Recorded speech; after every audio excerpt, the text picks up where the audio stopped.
Good afternoon, everybody, and welcome to Freedom on Deck. I'm Mean Chet Martin, joined as always by the redneck Brian Breault. Oh, I can't wait for the next justice. And the fearless one, CV Berton. Hey, stay tuned in. You never know what we're going to say next. No show like this. Absolutely. Independence Week, fellas. Happy birthday, America. Yep, it's in the middle of the week, and this is what we strive for here in America. Anybody got big plans or just laying low or what? Hoping I don't get called into work. Right, yeah, on a Wednesday. I could see that happening for you. CV, any plans? I'm going to stay home with the air conditioner, thank you. There you go. There you go. Yeah, it's very hot. I'm going to watch TV. Very hot indeed. You know, we have a hot show coming up. Oh, yeah. We got the one and only Mr. Xander Gibb, Mr. X-Rad himself coming by from Xandermonium, XanderGibb.com. And we're going to be talking about the left's lunacy and their lunatic leader. And I really do think she's one of the figureheads of the Democrat Party now, Mad Maxine Waters. And, of course, Xander is willing to take low blows, so that should be a lot of fun. And we have Dr. Kendra Becker-Musante coming by. And what we're going to be talking about is medical kidnapping in the United States. Children that are ripped away from homes by CPS because of a refusal to get chemotherapy or get certain vaccinations. These kids are taken out of the home. And it's just, it kind of is a continuation of what we were going over last week. Very crazy. Yeah, it is crazy. I mean, you should have the right to a second opinion before starting treatments. Bottom line. Well, the idea behind this with having Dr. Kendra on is that everyone's up in arms about the southern border and children being ripped away from, we don't even know if they're the parents. And what's going on in this country, it happens every day to our kids. Yeah, it happens every year. 38 million are ripped from the womb. That's too. That's right. Too. Great points. And we're going to bring all that stuff up. But everybody, I'm sure you're aware that we have Justice Kennedy announcing his retirement. And yeah, exactly.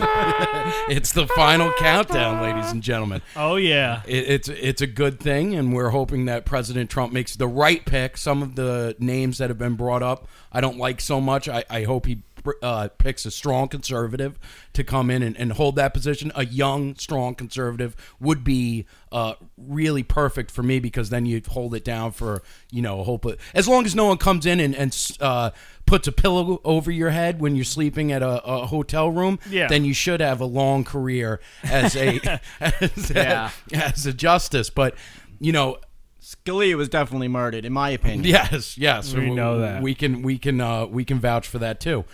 But now that Kennedy's going to step down, and one of them I think is already a corpse that's being held up like a puppet, Ginsburg. And listen, I'm not trying to be nasty or get a dirty joke in here some way, but I mean, the woman needs to retire, and you could see her possibly stepping down within the next 2 years as well. 2 years? She's 85 years old. She is the oldest justice on the court. But more good news for President Trump. The travel ban was upheld by the Supreme Court. Thank you. Liberals are up in arms. They are going insane right now because of the possibility of bringing in a strong conservative bench, and also the fact that the Supreme Court sticks by the president and enforces this travel ban, guys. Well, this is the only thing that's going to save America is this opportunity. It's almost like divine intervention. You know what I mean? It really is.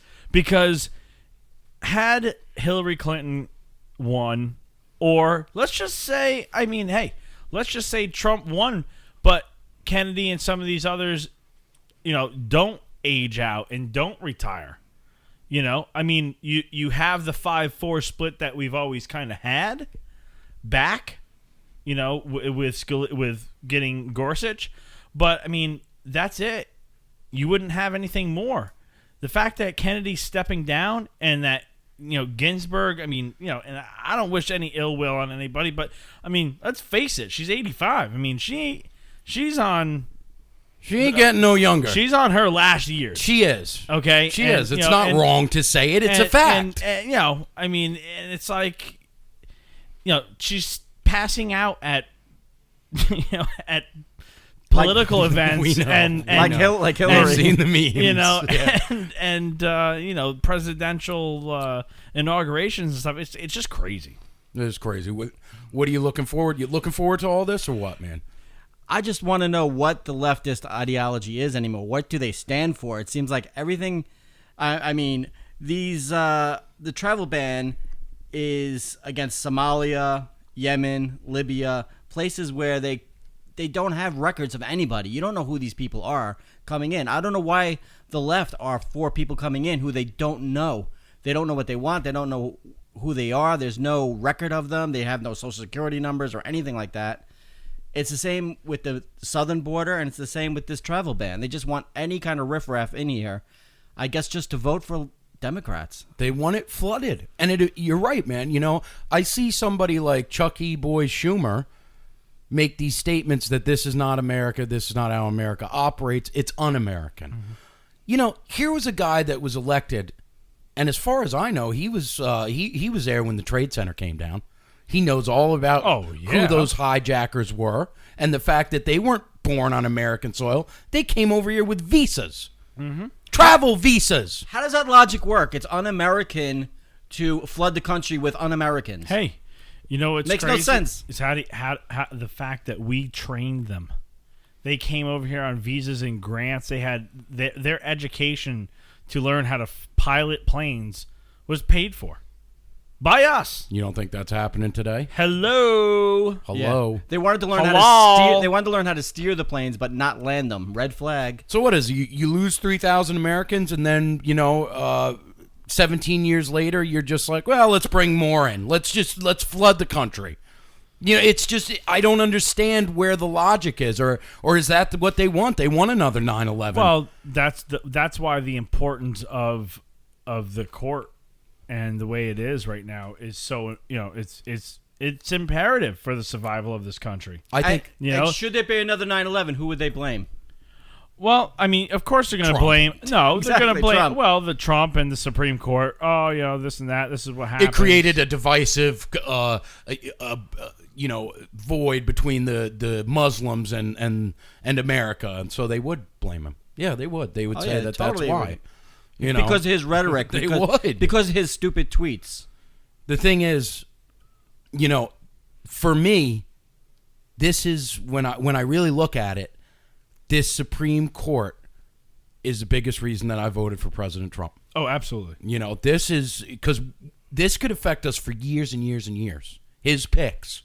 Well, his picks. And it's the check, for the balance, so to speak. If you get somebody like a Hillary Clinton or worse, you even have Bloomberg talking about making a run for 2020. Stop. And he's got, don't say stop, because he's got billions just like Trump. I know. And he I doesn't know. have to take any money. And the guy, he's very calculated. This guy's got millions of dollars in anti-gun legislation and lobbyists. There are tons of things. If he was to get in, it would be a disaster, because I'll tell you right now, the first thing that would happen would be a ban on assault weapons. Oh yeah. Well, their word. Their terminology. Yeah, is assault weapons. And ban. what do you think of the timing of Kennedy's resignation? Do you think it was meant to help Trump or hurt the midterm elections? What do you think? Well, I don't know. I just think, there's probably something political behind it, absolutely. But, I just want President Trump to make the right decisions and put the right people in. That's all I'm concentrating on, because, like I said, this could affect us for 30, 40 years down the line. Oh, yeah, absolutely. And you need somebody pro-2A, pro-constitutionalist that is put in by this man. Listen, we're going to come back. We're going to be talking about this idea of a civil war in America. Is it already in here? Do we already have a civil war going on right now? Because the left is out of control, and we're not calling for it. They are. Come back to Freedom on Deck.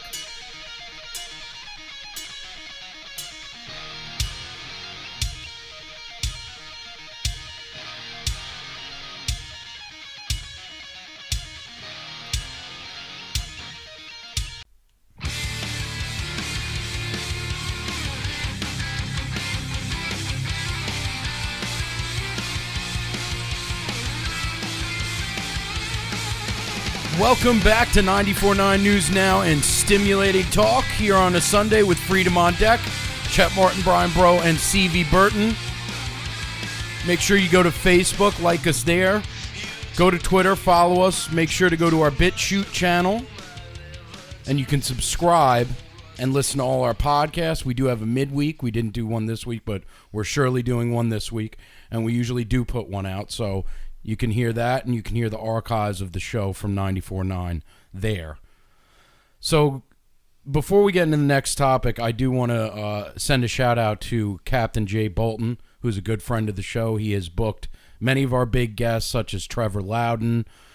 He has booked Dr. Zudi Jasser for us. The list goes on and on. The John Birch Society, you name it. Jay's a very good friend to the show, and he's had a health situation this week. We're not going to get into the details of it, but we just want to send prayers out to him and his family. Absolutely. He's a good friend of the show. He's a great patriot, and definitely best regards to Jay and his.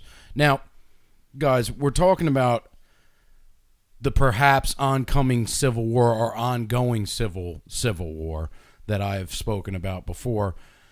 When I look at the division in America right now coming and being promulgated by the left to the point where somebody like an elected official such as Maxine Waters, journalists calling for violence against Trump supporters, and even watching what happened with this woman, Alexandria Ocasio-Cortez, and her primary defeat of Joe Crowley in New York, and now she's calling for the abolishment of ICE, where now they're talking about getting rid of law enforcement agencies. Oh, they've been. It seems like that's the new campaign slogan now. It is. They're all talking about it.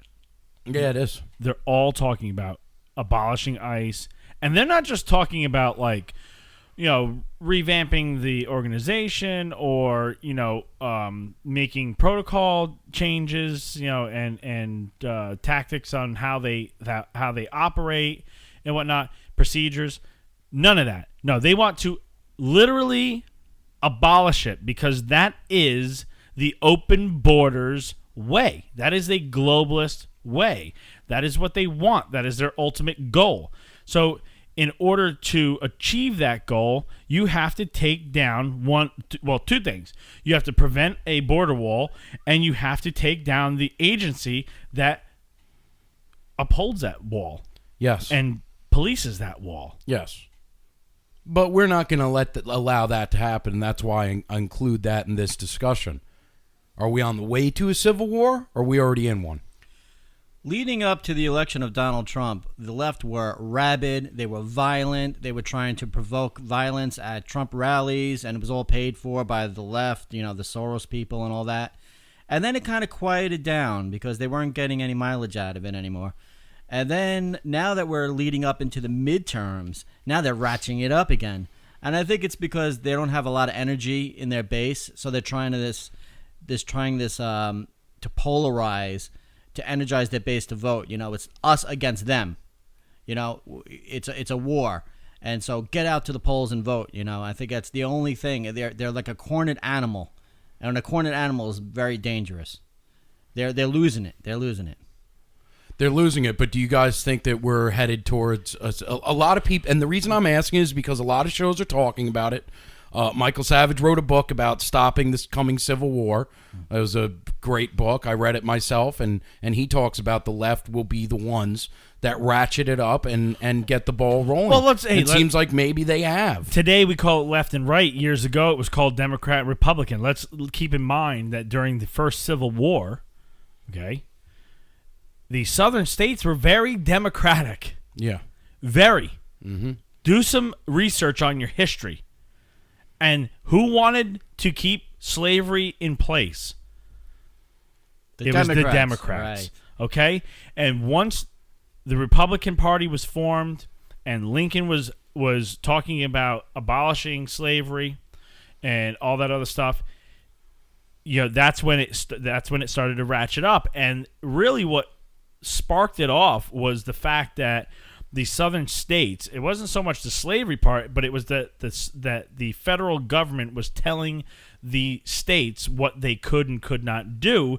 And early on in our history, the states had the power, not the federal government. Now it's the other way around. Now the federal government is the final say, and the states more are subservient to the federal government. So they were the ones that started this in the first place back then, and they're going to be the ones to start it now if it does get to that. And I think you're definitely on your way down the rabbit hole.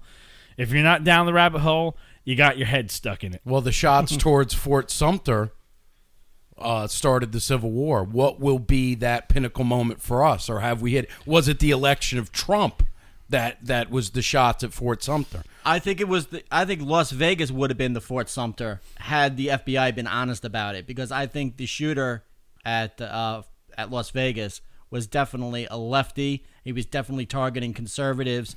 Who listens to country music? Who listens to country music? Democrats? No, not really. Greenpeace? No. Well, and the fact that all the information came out about his brother and his girlfriend, that was damning. You're right. His brother was an absolute lefty. That's why they hid the motive. They hid the motive, and they continue to hide the motive. Right. And there were links to him working for the CIA. So it's not a cold Civil War, it's a hot Civil War, technically, because now sucker punching is now back, thanks to the propaganda arm of the Democrat Party, known as the left stream media. They're getting violent. This is not a cold Civil War. This is a hot Civil War. Well, but it's just being underreported. And when you have elected officials such as Mad Maxine, and we'll get into her Xander's coming on with us next, but when you have elected officials saying to attack members of the Trump cabinet, they're saying to attack us. They're not just talking about the cabinet members. They're talking about us. You have to make them feel unwelcome. You have to harass them. They mean if you go out and you see someone with a MAGA hat, or you go out and you see somebody with a Trump sticker, you harass them or possibly get violent with them. Republican Scalise was shot. Don't forget that. He almost lost his life. Rand Paul had a couple of ribs broken by his lefty neighbor. Mm-hmm. And I was on the southern for neighbor. It's being underreported, the amount of violence. Pam Bondi was spit at in a movie theater. She was just trying to watch a Mr. Rogers movie, and she was practically violently attacked.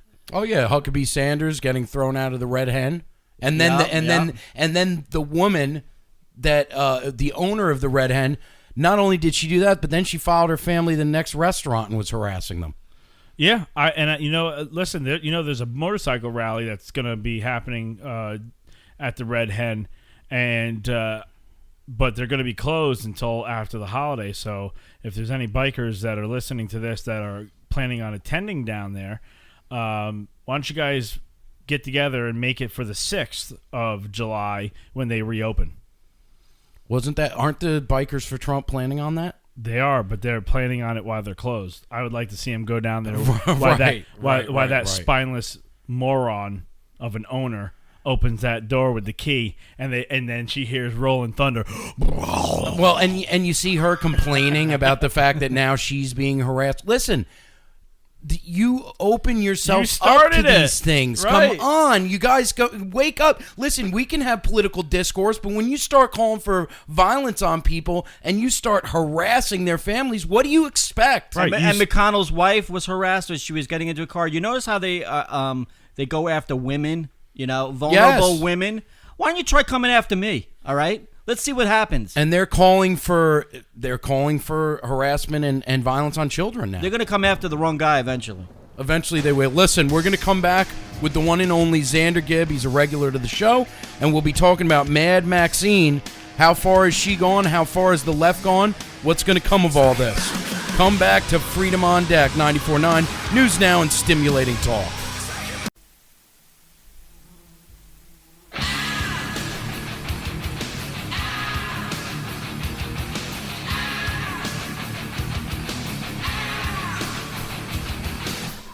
Welcome back to Freedom on Deck on 94.9 News Now and Stimulating Talk. WJJF on your FM dial, Connecticut.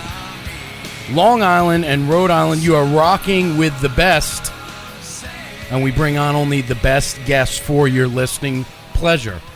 First guest to the program is our very good friend and political commentator who has and is featured on The Real Side with Joe Messina, the Dr. Gina Loudon Show, and from XanderGibb.com, the one and only host of XRAD, Mr. Xander Gibb himself. Xander, how you doing, buddy? Great to have you back on. It's been a while. It's great to be with you, and I am totally stimulated with this stimulating talk thing. Well, that's what this is. That's what this is all about. You know, heavy hitting with us. Absolutely. But you know, it's been about a month since we've had you on, so you know, one of the major themes on today's program is the debate on whether a civil war is brewing in America or whether we're already in a civil war. You're a citizen of both the UK and the US. Do you see any parallels between Brexit and the election of Trump, Zan? I do, and I don't. But I have to preface that by saying that one scary thing that I've really found in the United Kingdom is that the conservatives here are nothing like the conservatives in the United States. Because in the United States, it's like true conservatism, and here it's kind of like conservatism light, which I can't deal with. And so much so that the many conservatives that go from one side of the pond to the other have to be independents in the UK because they're just like liberals over here. And I can't subscribe to that. So I obviously can't be a liberal, which is like, you know, the Labour Party here. But I can't be a conservative because it's conservative light. Because surely we have to be all or nothing. But it's kind of like an unfair parallel because you're measuring, I don't know, you're measuring T-shirts against eggs, and this just doesn't equate. Right, but you've been watching what's going on over here. And Zan, last week, Mad Maxine was delivering to her constituents, saying when you see anyone from the Trump administration out in public, you should harass them, publicly shame them, show them that they aren't welcome anywhere. Now, Zan, harassment is not covered under the First Amendment, which she said that's definitely where not. She was expressing her First Amendment rights, which is not what she was doing. And Zan, it feels like this lunatic is trying to incite violence to me. I would absolutely agree, and I was gratified to see that last week after she'd said all this BS that, you know, they beset her house and they did exactly what she was saying to do to others to her to some extent. Because, you know, the concern is for me is when you say this kind of thing is okay, when it happens to you, you know, she's like, what happened? It's not fair to do it to me. Because let's face it, we're in a situation now where the Democrats are so dumb that they cannot see the difference between, you know, social protest and you know, inciting violence. And the thing that really concerns me about Maxine Waters is, you know, this woman is so dumb. You wouldn't want her washing your jeans, never mind, you know, running your district. And, you know, I'm worried for the people in her district. Because this woman, you know, her wig has more sense than she does. I mean, let's face it, at this point. You know, the wig could do a better job of running her district. But her incitement is further dividing America. And it's funny you talk about a civil war. A couple of months ago, I was shouted down for saying that, you know, from an outsider looking in, because I'm not living in the United States right now, this is exactly where we're headed. And people were like, no, Xander, that's definitely not the case. But it certainly is, and every day we get more and more divided. Because before the election and, you know, the run-up to the election, during the election, there's always a level of division. But there are certain parties that have wanted to keep that going, and it's mostly on the left and those that don't like Donald Trump. Because I think that they feel that if they rip us apart enough, you know, Donald Trump is just going to walk away. He's going nowhere. You know, he's with us for another term at least. And, you know, maybe he will change the law so you can have 3 terms. You know, like the guy in New York did, because he's doing a good job. And, you know, why would you want to get rid of someone that's doing a good job? While he's still effective, we still want him running the country. But the scary part of all of this is that the left is so incensed by the fact that he even won. They still cannot get over that. You know, Xander, it's funny that you say that because Bloomberg, is the guy who did that in New York to give himself a 3rd term, wants to run in 2020. He's talking about it. And you got to ask yourself, they're all in arms and their heads are exploding right now over the fact that, oh my gosh, Trump's going to get, make it so that he can stay in office indefinitely and all this nonsense. Well, we have laws that prevent that. But a guy like Bloomberg that has billions that did it in New York City, it's possible if he was president, he could do it, with the presidency. Right. Absolutely. I mean, the thing is about Bloomberg is, I lived in New York for a large part of his, being the mayor, and he did a pretty good job as far as I'm concerned. When it started to turn on its head in New York is when this, this liberal doofus took over, and it just, I don't know, it just wasn't New York anymore when he took over. He totally liberalized it. I mean, when you're giving a couple of $1 million to Linda Soras, it's a worry. It really is. De Blasio, and this right? is not what America is about.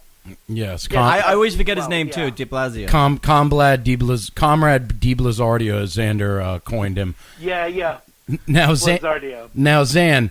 Another so-called journalist, because we're going to get into journalists here. This so-called journalist from Splinter News called for bombs to be sent in the mail to Trump cabinet members. Connor Berry, a different journalist from the Republican in Springfield, Massachusetts, claimed that the shooter in Annapolis at the Capital Gazette was wearing a Make America Great Again hat. He was forced to resign and apologize.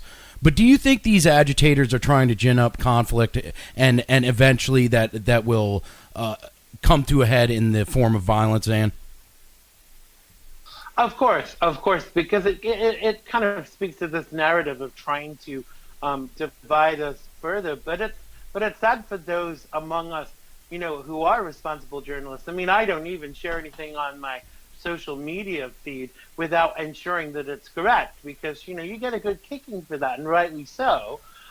So ultimately, people that are in higher echelons of journalism should be more accountable than those of us that are kind of not with national bodies of media.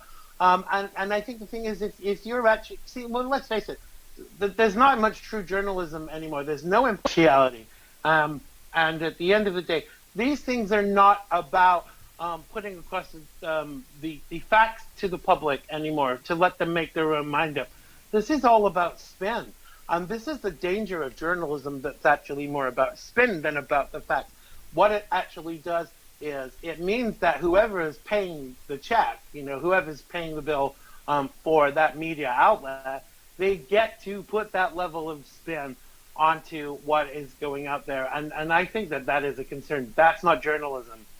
Xander, speaking about spin, and this might be slightly off topic though, but does the disappearing of Tommy Robinson get less play in the UK than it's getting in the US? Yes, it absolutely does. And, it was announced today that an appeal date has been set for Tommy Robinson, and quite rightly so. And so social media kind of blew up a little bit about it today with our good friend Katie Hopkins. And people are saying, we hope he gets another 10 years. I mean, this was just such a total sham. And what he was actually sent to prison for was not what he was charged for in the beginning. And for anybody listening that doesn't know what this is all about, this is about an independent journalist exposing Muslim rape gangs that have been going around the United Kingdom and raping children. And it's sad that the British government is actually more concerned about not being called racist than they are about protecting our children. I mean, right now, England is the hotbed of Islamophilia, and that is of concern to me. I love America and I love England. My father was American, my mother is British, so I have a foot in both camps, as it were. And it makes me very sad to see that the British government would hold this far higher than protecting children, and it's a concern for me. But there are reporting restrictions in the UK. But I still talk about it when I go on shows. When I go on shows like shows for the BBC, I'm always happy to talk about it. Let them come get me. You cannot tell me what to talk about in a free society. Mm-hmm. But Xander, I'm glad that CV brought up Tommy Robinson, because a voice like yours over there, you're outspoken, you're a conservative, you're a Trump supporter. Do you worry that eventually that'll come to your doorstep? For example, the government coming for you, or coming for some of your friends, or anybody that's associated with you. Is that something you worry about? It's not something I worry about, but it's something I definitely see as a possibility. I was doing a show for Dr. Gina's TV show before I left the United States, and the government actually cut into my Skype broadcast, switched off my computer with a warning. Wow. So don't tell me it's not happening already. And I kind of had to pinch myself at that. There I am, just talking about Barack Obama and his cabinet, and what's his name, Touchy-Feely, who was his assistant, and they cut me during the broadcast, and a government warning comes up on the computer. I mean, so it's happening already. So this is going to get worse, without a doubt. It makes me laugh that in America people refer to Donald Trump as a dictator. The sheer fact that people can say these things proves that he's not a dictator. Because if we were in a fascist state, you wouldn't be able to even be able to make that commentary about Donald Trump. But I do think that further afield, like especially in the UK with this sham of a government that we have here, led by Theresa May, who doesn't know her but from her elbow. The worry is that if you're restricting reporting on what's happened to private individuals, then what is coming next? And it's great that you bring that point up about Trump and the dictatorship. That if we were in a dictatorship, you wouldn't be able to speak out against President Trump. We were kind of on that. No. We were kind of on that path with Barack Obama. Do you think that would have fully shown itself if we had elected Madam Hillary Rotten Clinton? Of course. I mean, let's face it. Anybody that disagreed with Barack Hussein Obama, was called a racist, and the fact that Hillary has been able to quite easily for the past 40 plus years, rip us off, cover up the rapes of her husband, etc., kill people, Seth Rich, all these people that have died. Her history of bad behavior. What more could she have done if she was actually in office? I think that was the scariest prospect ever. Because let's face it, our wives and our sisters and our mothers would now be wearing burqas in the United States if Hillary had won. And I thank God every day that she didn't. Because, you want to talk about fascism. This woman is the body of fascism. She really is. She's the embodiment of fascism. Well, that's absolutely, I agree with you 110%, Xander. And coming to the end of the interview, it's coming up on 2 years for President Trump. Do you see the left taking a step back, or do you see them continuing the path of destruction that they're on? I actually thought that they would that his performance would speak louder than anything, but it's unfortunate that I was wrong about that. I don't think they're ever gonna take their teeth off his jugular, and that to me is a worry. Because let's face it, when people disagreed with Barack Obama, they were told that they were not patriotic. So how is it not unpatriotic to be giving this level of resistance to our president?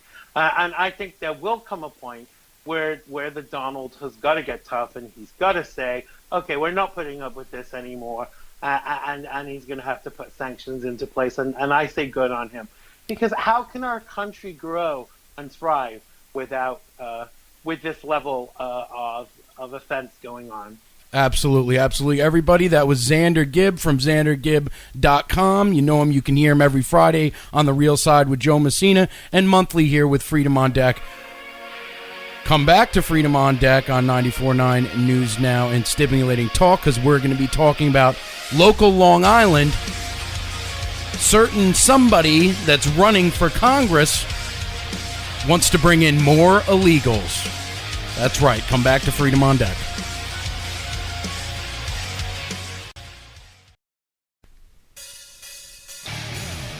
Welcome back to Freedom on Deck, 94.9 News Now, and stimulating talk. You are rocking with the best, one and all. Thanks for being here. Hope you have a wonderful Independence Day week. And please, if you're going to any parties, any barbecues, do not drive drunk. Stay sober or get pulled over. You know the deal. So we have a nice liberal Democrat that's running against our Congressman Lee Zeldin by the name of Perry Gershon. And I was able to catch him on the telly yesterday talking about disbanding ICE, getting rid of ICE, abolishing ICE, and saying that we need to welcome more immigrants from the southern border into Long Island. Well, you got to realize that's what they're running on, right? That is what they're running on in 2018. The Democrats have nothing. This is what they got. This is what they have. And what they have is a campaign against law and order in this country, against taking out good Americans that are defending our country, okay? And the only reason that is their campaign is because with the amount of immigrants in this country that are Latino, legal, and the amount of illegal immigrants that will be voting in our election this year, they are banking that they are going to win different elections around the country because they're going to promise to ban ICE. Not going to happen. And that's why they want him here. It's precisely the point. And for somebody like Gershon to get in front of the cameras and say such a thing, I would like him to go down to Brentwood once again, to all these politicians that talk big talk, go out there and meet the families of the slain victims. The ones that had their heads lobbed off and were found in the woods, attacked with machetes. Mr. Gershon, we need more of them here. Give me a break, CV. It's your home too, Long Island, bro. I'm suspicious of their sincerity because it seems like they're just taking the opposite point of view of everything Trump stands for. When Bill Clinton was president, he was calling for a strong border and a wall, and Hillary is on video calling for a strong border and a wall, Obama too, and deporting immigrants, and like you said, Obama, the practice of separating the children or whatever from their parents was well underway. In fact, it was worse under Obama. You never hear a peep out of it. They're just trying to rile up their base again and have another excuse to call Trump Hitler and his supporters Nazis. And this is why they're drumming up. This is how they're ratcheting up the violence against us. And it's not just Gershon. There were other Democrats, several prominent Democrats proposing eliminating ICE. And they're citing what they say is unjust treatment of immigrants. Among them was Alexandria Ocasio-Cortez, who we just talked about previously. She's the 28-year-old who upset Rep. Joseph Crowley. And she's talking about disbanding ICE, and so is Senators Gillibrand of New York and Warren of Massachusetts. But what does that mean, disband ICE? Does that mean to erase our borders? Does that mean to eliminate the United States of America entirely? What are they calling for? In so many words, yes. Well, let me tell you something. First off, any vote like that, and here's what they know, and this is the delusion and the smokescreen. That would take a 60% vote. So you are not going to win that many seats or regain that many seats to have that kind of vote in Congress. Yeah, you're right. They're not going to get their ways, but it shows you the dangerous path that they're leading us down, and it can happen eventually. Folks, listen, come on back. We're having Dr. Kendra Becker-Musante. She's going to come back with us and talk about medical kidnapping that's happening here right in the United States of America. Talk about separating children from their parents. It's happening here, folks. Yeah. Why isn't anybody stamping their feet about this? Let's talk about it. This is Freedom on Deck.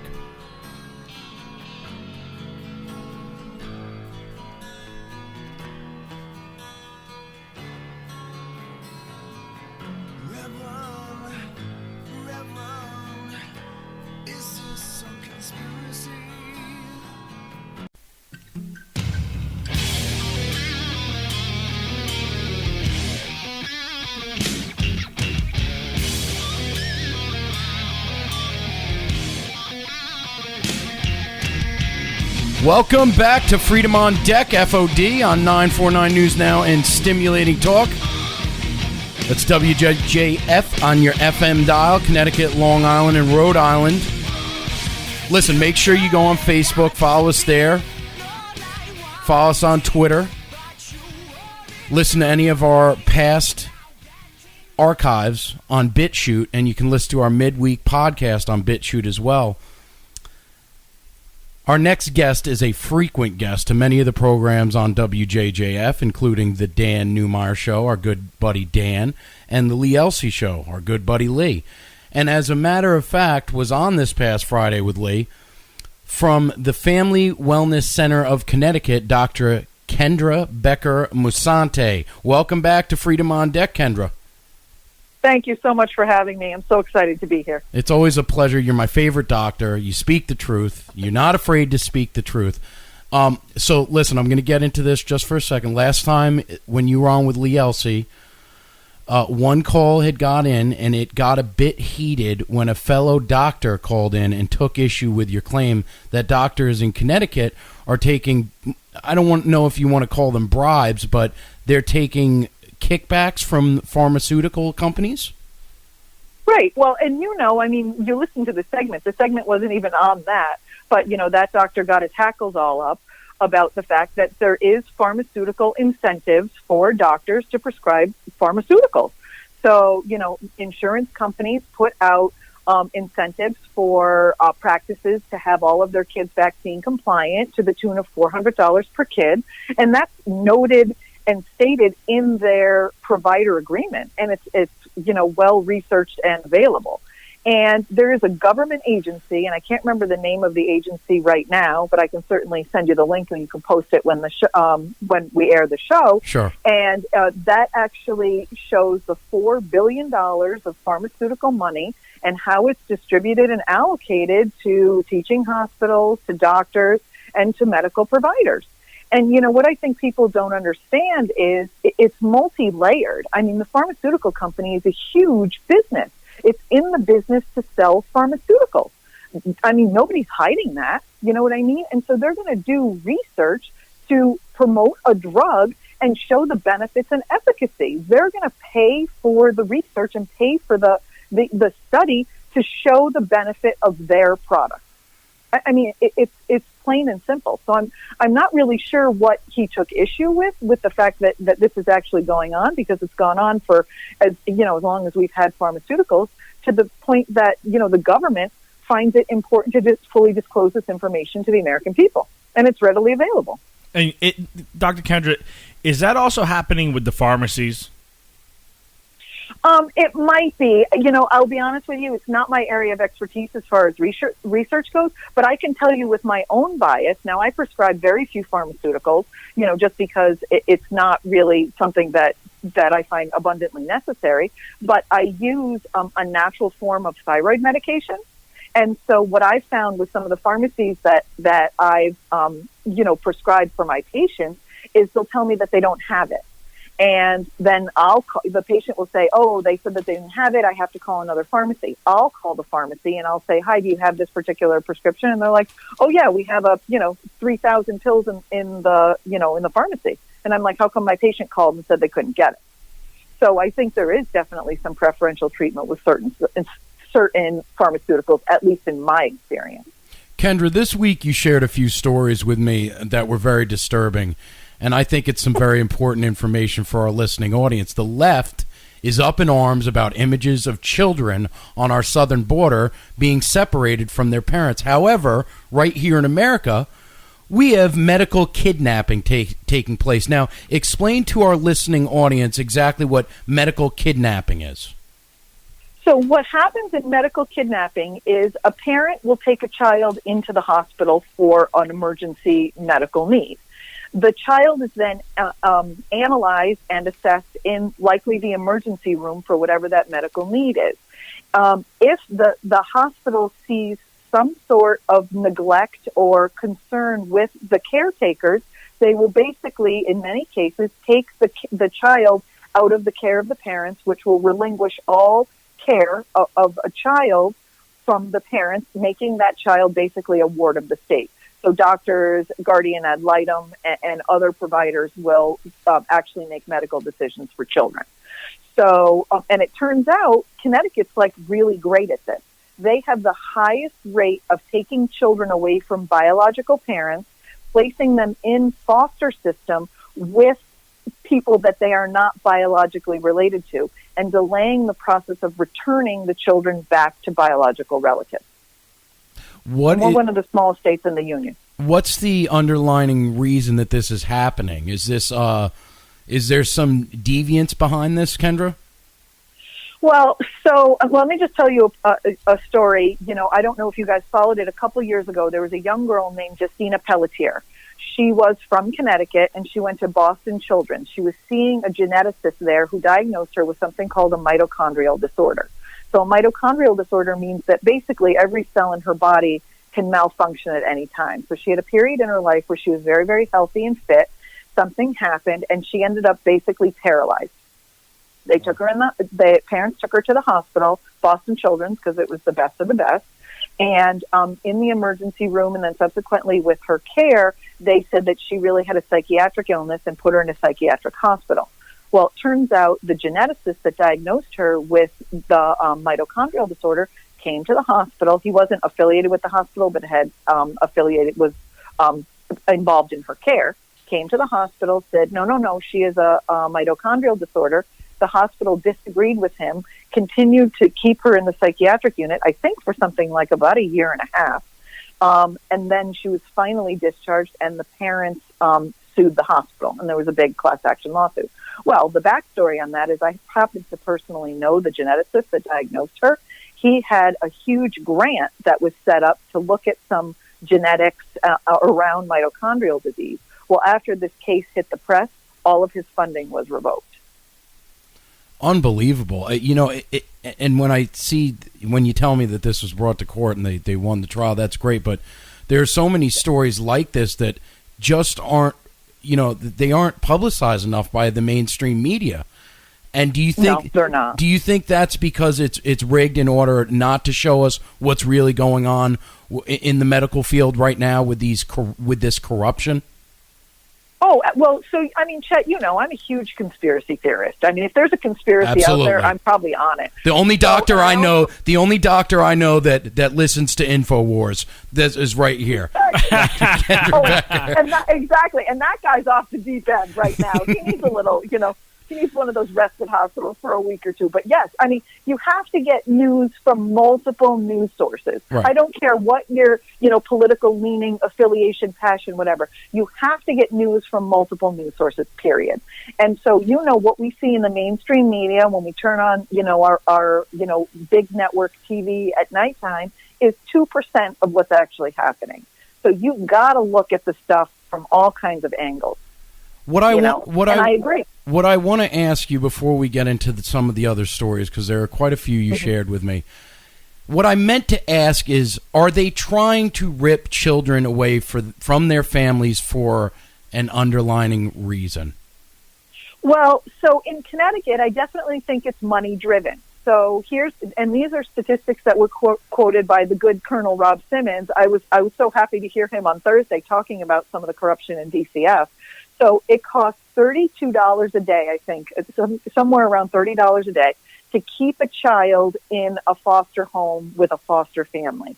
If these children are moved to a foster institution where they're living basically in a dorm-type system, that costs $700 a day. So there's definitely money there to be made. You know what I mean? So by these government agencies in the state and this, that, and the other thing, because it's in a lot of cases it could be federal money. So the money just kind of gets shifted around. I think there's always money behind it, even if my theory is incorrect, and that's just how I feel about it. And like I said, I'm a firm believer that the deep state exists, and that they're really trying to incite violence among families and in communities, because then when there's a lot of discord in communities and people are fighting amongst each other, then they have complete and total control over the community because everybody's distracted fighting with each other. So, and certainly using children in a lot of cases, it impassions people, one side or the other, and divides them. Dr. Kendra, you're a mandated reporter, correct? Yes, I am. Okay, Yep. and you're I a take doctor. that. So, Yeah. do parents have the ability to get a second opinion? Because in many of these cases, these children are being diagnosed with illnesses.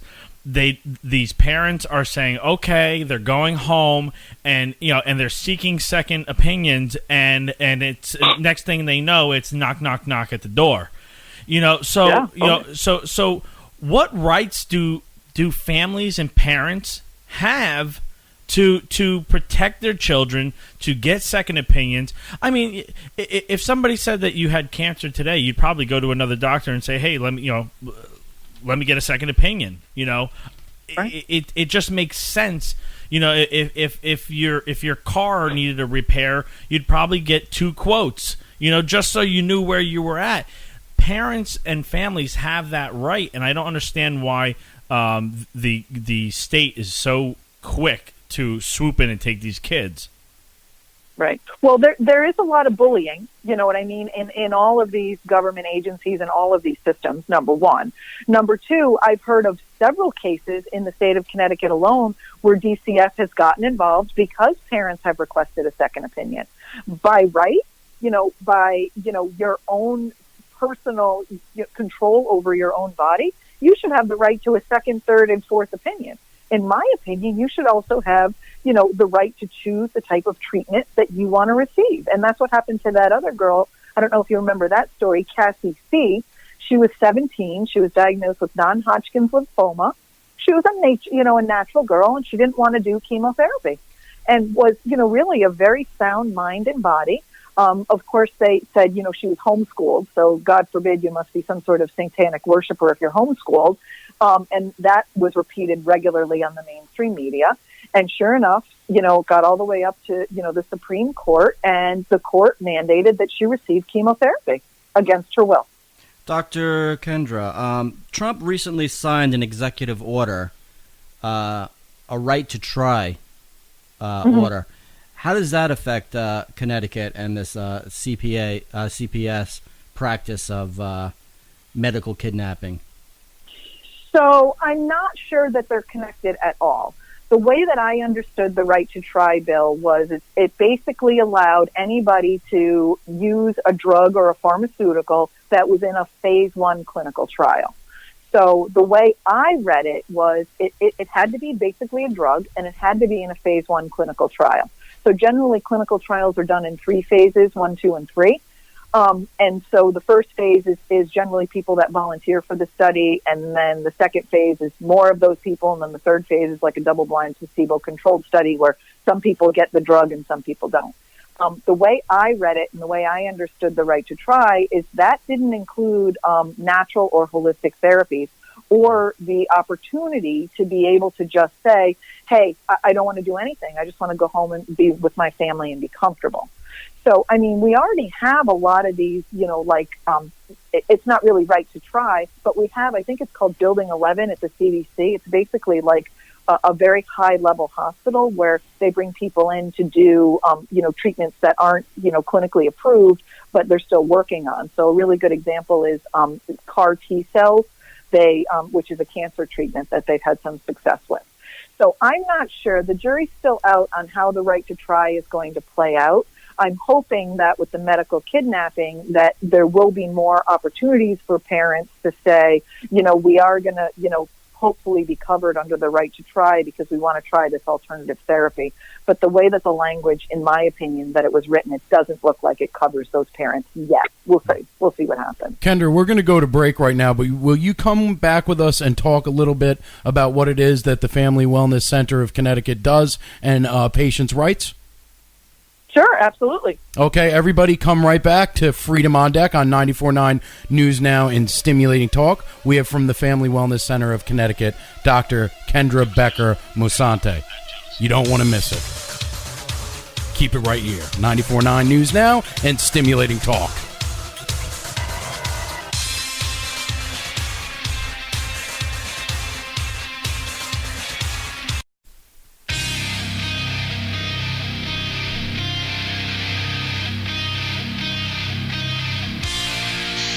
Welcome back to Freedom on Deck, 94.9 News Now and Stimulating Talk. We are continuing with our interview with Dr. Kendra Becker-Musante from the Family Wellness Center of Connecticut.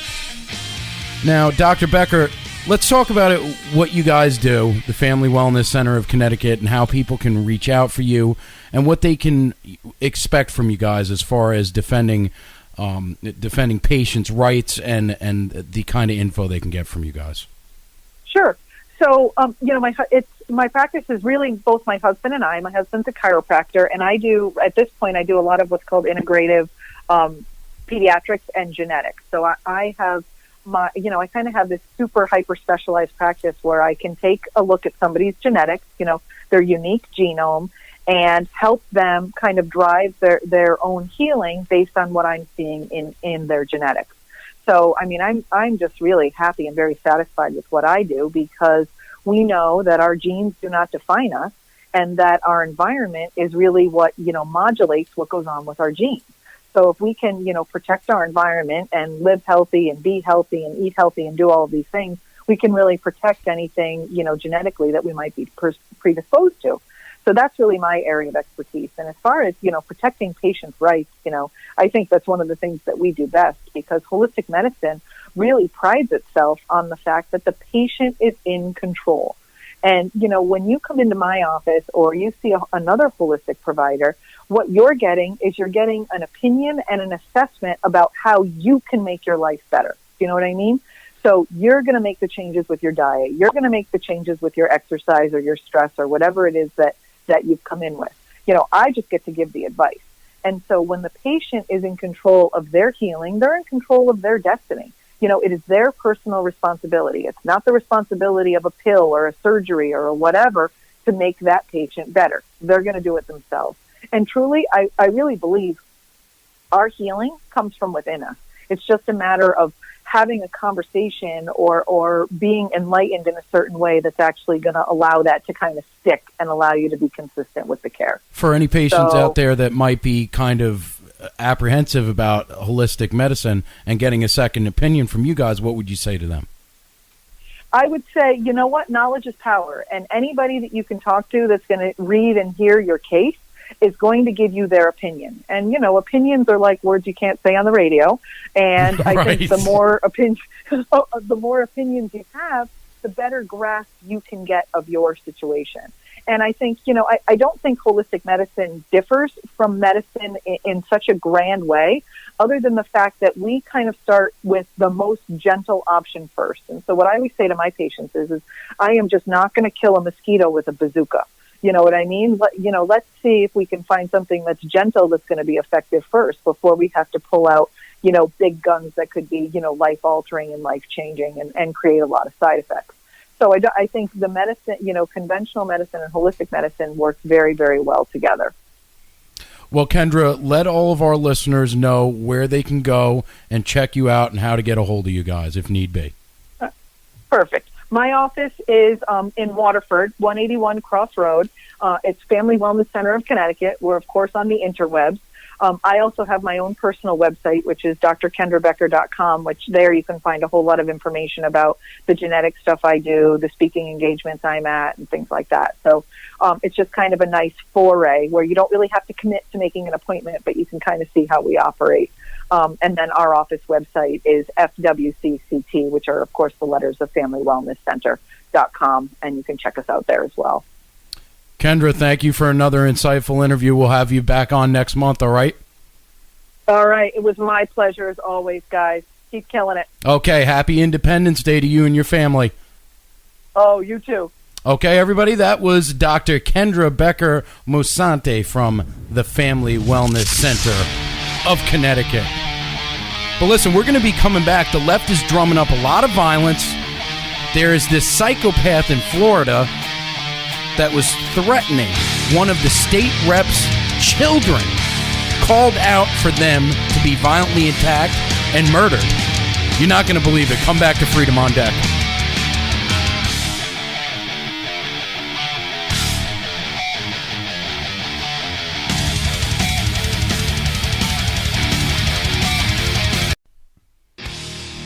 Time to play the game.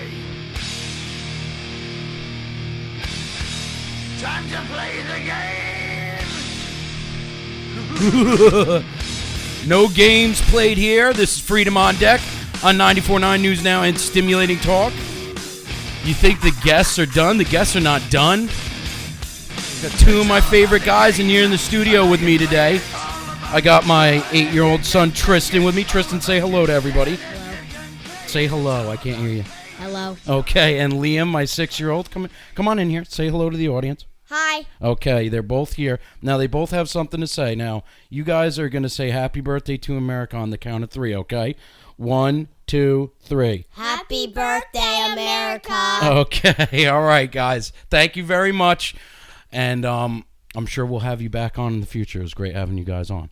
Thank you so much. That is the way that you have to do it. You got to teach them to love their country because it's the only one they got. They love their country. Let me tell you guys, there are some people out there that don't love their country. Now, I'm bringing this story to light because I have several different articles here to choose from, but this one's the Washington Free Beacon. A man from Stuart, Florida, is in jail after being accused of threatening the harm of children of Republican Rep. Brian Mast of Florida. He represents the state's 18th congressional district, has 3 young children, all under the age of 8. The arrested man, Lawrence Wayne Key, is facing federal charges for the offense of communication of a threat to kidnap and injure a person. He threatened Mast's children in response to the Trump administration's immigration policy. He says, "I'm going to kill his kids. Don't try to find me because you won't." Well, they did. Anyway, you know, this is just one of the many reports out there, and this is just one of the many of these deranged lunatics from the left calling for violence on their elected leaders from the Republican side of the aisle. And the question is, can there be another Scalise type shooting out there in America because of the ginned up side of the left with what's going on here? CV, I mean, this is just one, like I said, one of the many stories, but we see them all over the place. Well, I hate to sound like a broken record, but I have to drive this home. The left stream media is to blame for this. They are drumming it into the heads of everybody who watches MSNBC, CNN, whatever, that Trump is a Hitler, his supporters are Nazis, and anything goes because they don't humanize them. Who was the comedian on late night who apologized for humanizing Trump? That was the not Jimmy Kimmel. The other guy, I can't remember his The name. guy that Trump was on with. He Yeah. actually used to do the impersonation of Trump.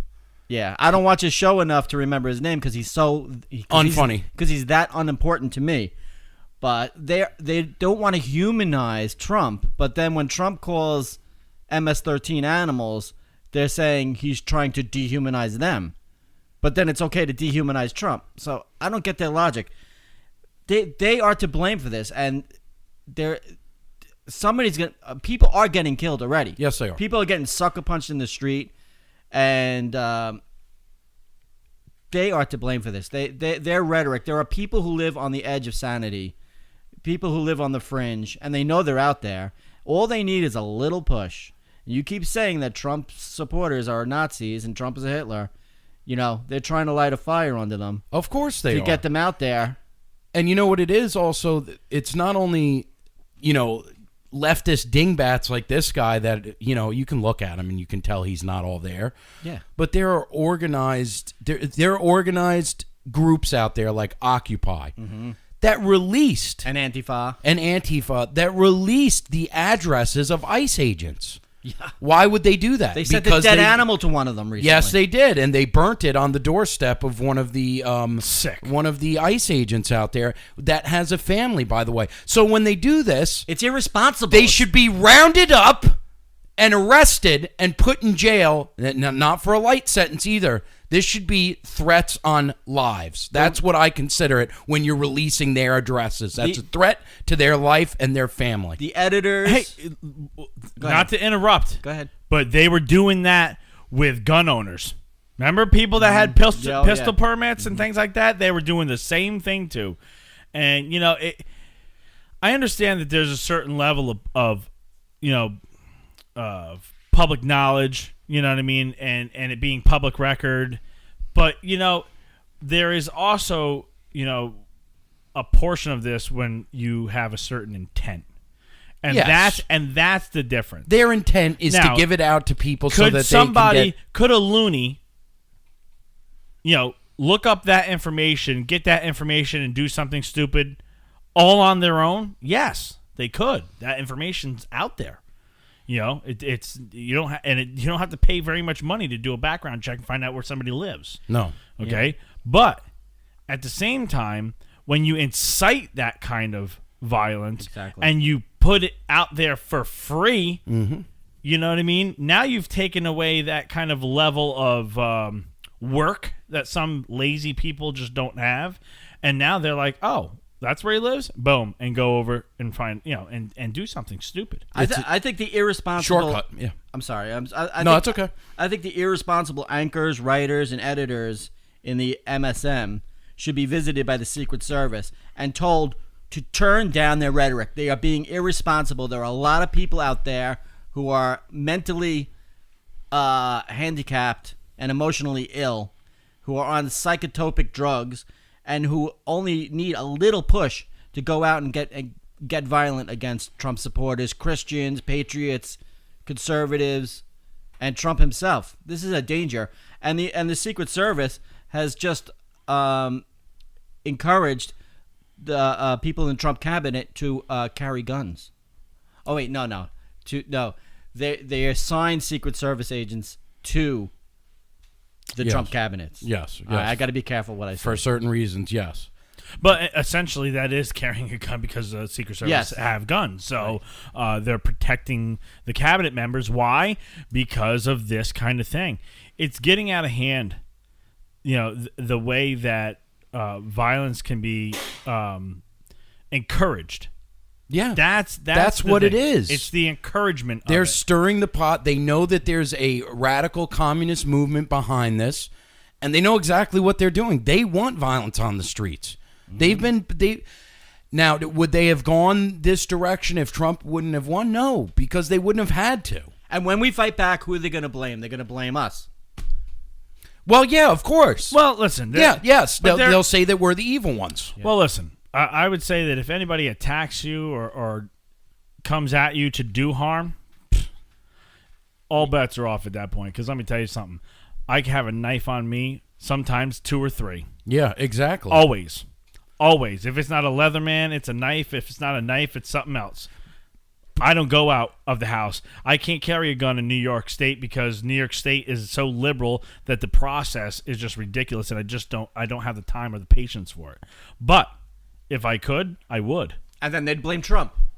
Well, they'd blame Trump, and they'd blame us. The point is, this all started during the election process when women and children were at these rallies getting eggs thrown on them, spit on, the vilest of vile things that they could be saying to these women, and beat up and bullied and put in the corner. And Democrats didn't say a word about it. Hillary didn't say a word about it. They didn't say stop with the rhetoric. We have to calm down. We have to have a calming moment. No, she ginned them up even more. And, I'm surprised that it wasn't worse. I am, honestly, to tell you the truth. But I think this time around, in 2020, especially if we do well in the midterms this year, they're going to ratchet it up even more.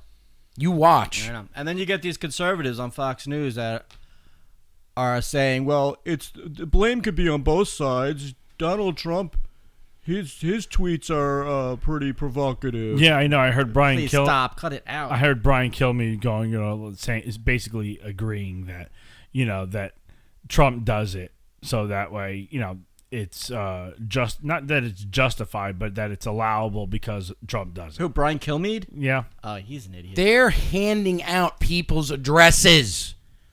They are promoting the acts of violence on their family members. It's not the same thing. Why can't we find Trump out? puts out a mean tweet and they're comparing it to threatening an elected official's family? Yeah. Are you kidding me? Well, where's Maxine live?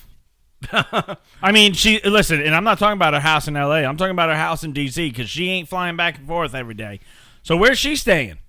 Yeah, right? And Where's Pelosi staying? She should be staying Where's in the Chuck- rubber room. Where's Chuck Schumer staying? the one thing they keep quoting is when Trump said, punch that guy in the face because at his rally, this guy was being escorted out of the building because he was spitting on, throwing fists, punching the Trump supporters there. They didn't Punch have him in the face. They didn't have the cameras on him. Good for him. But that's why he said, you kind of feel like you want to punch him in the face. Yeah, because he's throwing punches first. And that was the only time he ever said anything like that. The other one they bring up is when he was talking about Hillary taking your Second Amendment rights, and he goes, well, I have a feeling the 2A people, they have something that they could do about that. And people go, oh, he's saying to shoot her. No, vote against her. That's what he meant. That's what he was saying. Yeah. Exactly. It's the common denominator. They will nitpick. But these people are putting out direct threats. You don't have to read between the lines of what they're saying. They're saying it. Yeah. Well, listen, the Hollywood elitists are doing the same thing. CV said it before. You know what I mean? We had a congressman that was shot. Yeah. Hello? He would have killed more, too, if he wasn't stopped. Hello? If the police hadn't stopped him, he would have killed more. Yep. But let's dismember ICE. That sounds quality. Let's give the MS-13 free reign of Long Island. God, I really hope anybody out there that's listening to us on Long Island, nobody is considering Perry Gershon. Please, I pray. Please don't. Listen, we're going to come back. There is a Unite the Right rally that's being promoted through the media. And you know how we feel about these Unite the Right people. We think they're a bunch of frauds. And I know that the leader of Unite the Right is a fraud that was a part of Occupy. So now they're saying in August another one's coming down. Well, we're going to expose exactly what this is all about and what is going on and what it's supposed to make you think and what you should really think. Come back to Freedom on Deck.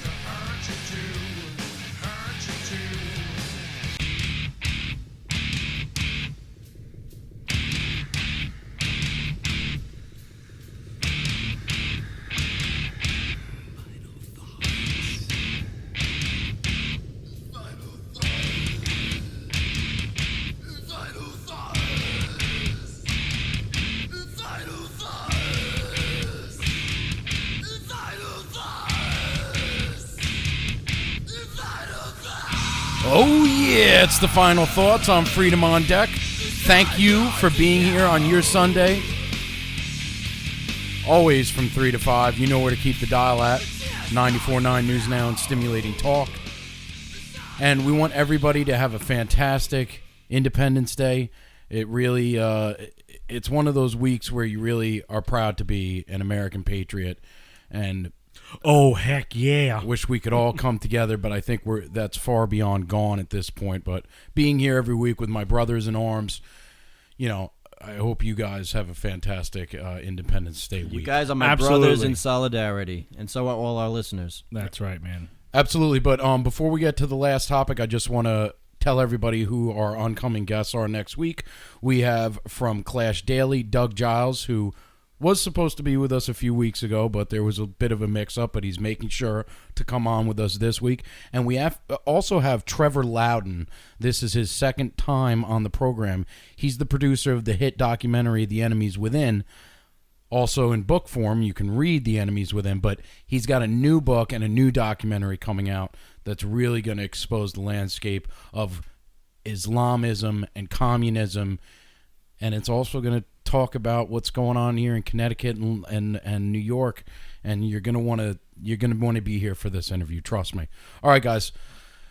So the National Park Service has approved an initial request for organizers to hold a second Unite the Right rally. Here we go. This is coming from Another Charlottesville coming up. Exactly. Here we go. This is from the Washington Post through NPR. This time across the street from the White House in August, 1 year after white supremacists gathered in Charlottesville, Virginia. Thanks, NPR. The Park Service has given initial approval to an application from Jason Kessler to hold a white civil rights rally. Now, folks, don't forget that Jason Kessler was a part of Occupy before he was a part of Unite the Right. Try to keep in mind who these people are. Charlatans. Kessler, along with white supremacist Richard Spencer, who also was part of Occupy, with others, organized the 2017 rally during which a woman was killed after somebody was chased with bats and stones. Their car was chasing. A white woman, by the way. And he ran over this good white woman. The Park Service has not yet issued a permit on the event. The rally in Charlottesville last year drew hundreds of white nationalists and supporters who, you see, here's where we get into the weeds here with this reporting from NPR and the Washington Post. They weren't all white nationalists showing up with swastikas on their arms. Some of these people were good, patriotic men and women that wanted to stand up for statues that were being ripped down and basically the desecration of our historical artifacts in America. And they are spinning this in such a way. And if I could give you the background on this guy Kessler and tell you about his leftist, communist ways of his youth, you would be shocked. But we don't have enough time to do that here. So but Kessler's involved in this new one. Yes, he is. Once again, the same guy that was a part of Occupy Wall Street. So they have him. I've watched the videos of him there. Yeah. So we know it. It's factual. This is not fake news. I've watched it myself. So this is just another sham to paint the right as racist again. It's just like anything, man. It's like a wolf in sheep's clothing. You know, they're playing the part of a white supremacist. Mm-hmm. To push, you know, to basically like the shot heard around the world. You know what I mean? That's what they're trying to recreate. They're trying to push and push and push to set off that spark that's going to ignite what they ultimately want. And that's, listen, there are big people in this world at play that would love to see the United States fall. Russia fell. USSR, it fell. Now that was communist, country. I understand. And the people that were living under the USSR were in poverty. But there are people that hate the United States, hate what it represents, hate freedom, hate the fact that we have the Bill of Rights and that it works. They hate it. And you're right, it's a charlatan in Charlottesville. That's what it was. Yeah. That's exactly what it was. And, there are many charlatans in many walks of life. Just go ask John McCain what it's like to pretend to be something. Yeah. Because he is not a Republican. Yeah. And this guy is not on the right. I hate it. It's a dirty word to say that right-wingers are out there black-clad with bald heads and shouting racist, terminology towards people, using these epitaphs that I would never, ever use myself. To say that's what a right-winger is absolutely insane to me. I don't even understand why that's ever been lumped in with us. Well, because they're reporting it that way so that it paints us in a certain light. Come on, that's what they want. Obviously. And speaking of John McCain, Judicial Watch just uncovered documents that show that John McCain was involved in the targeting of Tea Party groups by the IRS. He encouraged it. Oh yeah, we were talking about that. What a week? We talked about that last week. Mm-hmm. Yeah. That Judicial Watch uncovered that. But going back to this Unite the Right rally that's going to happen in August, this is planned out. This is for the midterms. This is to paint us in a bad light. Something's going to happen again. I don't know what. Mm-hmm. Is someone going to die? Maybe. But, for me to look at it, of course, anyone has the right to organize. But when the leader is painting himself as one thing and is really another, it shows you that they're wearing masks and pretending to be something else for a reason. Well, they're planning something here. It leads. See, now here's how we have to be smart and tactful. It leads to the question that does the president have the power and the authority in the interest of national security and public safety to sign an executive order stopping this permit? I don't think so. I don't think he can. Why can't he? Because then the left will be like, he's trying to shut down free speech. They're gonna listen, he'll be damned if he does, damned if he don't. But it would be certainly taking a stance saying, I'm not going to allow another person to be killed in these type of rallies.